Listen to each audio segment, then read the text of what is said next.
Bonjour, c'est Marie. Bienvenue sur ce nouveau podcast tiré de mon blog Oser briller. Je suis ravie de vous retrouver aujourd'hui pour vous parler émotions. Ah, les émotions, aussi complexes qu'intéressantes, elles font partie de nos vies depuis notre venue au monde et nous en font voir de toutes les couleurs. Et je peux vous dire qu'en tant qu'hypersensible, j'en connais un rayon sur les émotions. Pour petit rappel, une émotion est différente d'un sentiment. Un sentiment, c'est un mélange de plusieurs émotions. Un sentiment, c'est comment on se sent. Et une émotion, c'est ce que l'on ressent. Par exemple, je suis stressée. Ça, c'est un sentiment. Et quand je suis stressée, je ressens de l'angoisse, de la peur. Ça, ce sont des émotions. Aujourd'hui, je souhaite vous aider à savoir gérer vos émotions. Et ce que je vais vous dire risque fortement de vous étonner. Mais tout d'abord, laissez-moi vous dire une chose très importante et essentielle. Souvent, on parle d'émotions positives ou négatives, mais il n'en est rien. En vérité, il n'y a pas d'émotion qui soit positive ou négative. Il n'y a pas d'émotion qui soit bonne ou mauvaise. Les émotions ont toutes la même valeur, sauf qu'il y en a qui peuvent être plus désagréables ou plus agréables que d'autres à ressentir. Toutes nos émotions sont utiles et nécessaires à ressentir et elles ont toutes des choses à nous apprendre sur nous. Nos émotions sont porteuses de messages. Quand on a compris cela, on acte le fait que chaque émotion, quelle qu'elle soit, est à accueillir. On ne doit pas se couper de nos émotions. Il faut au contraire apprendre à les accepter et à les ressentir. Seulement voilà, parfois, ressentir des émotions désagréables, c'est vraiment pas ce qu'on préfère. Mais ça fait partie de la vie, ça fait partie du chemin et c'est ok. Alors me direz-vous, comment gérer ces émotions ? Comment gérer ces émotions afin de ne pas se faire envahir par celles-ci ? Comment ne pas garder en nous et cumuler nos émotions au risque d'exploser un jour comme une cocotte minute ? Eh bien, aussi folle qu'elle puisse vous paraître, voici ma réponse. Le meilleur moyen de gérer vos émotions, c'est justement de ne plus chercher à les contrôler, de ne plus chercher à les gérer. Nous avons, pour la plupart d'entre nous, un sérieux problème d'excès de contrôle de nos émotions.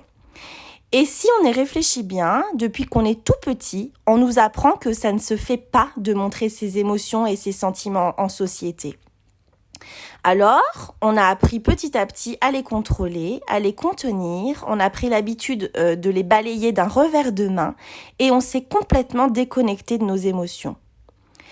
Être libre de ses émotions est une chose primordiale qu'on recherche dans le développement personnel.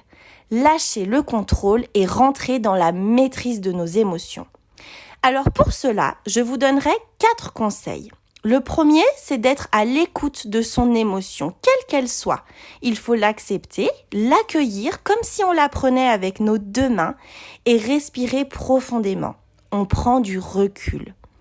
En 2, on nomme l'émotion. Et on a beaucoup de chance dans notre langue française d'avoir un vocabulaire très riche pour nommer nos émotions.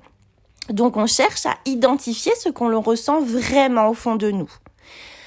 En numéro 3, il faut essayer de ressentir et de déterminer où se situe cette émotion dans notre corps. Est-ce qu'elle est plutôt dans notre cœur, dans notre ventre, dans notre tête ?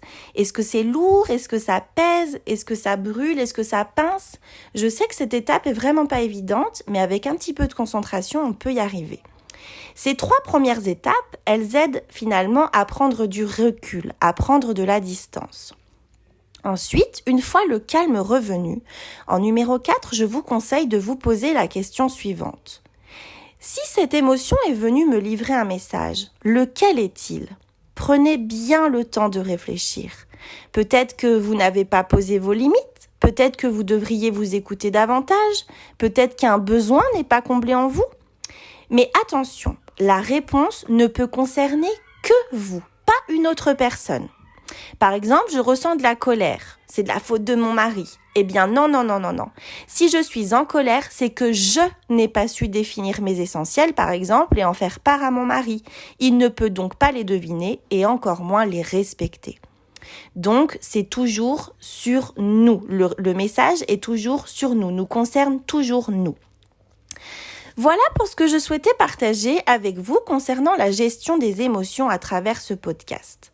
Donc pour résumer, n'oubliez pas que chaque émotion se doit d'être acceptée, accueillie, qu'il est important d'apprendre à la nommer, de la situer dans notre corps, de prendre du recul et de rentrer en introspection pour venir déchiffrer le précieux message que cette émotion est venue nous livrer.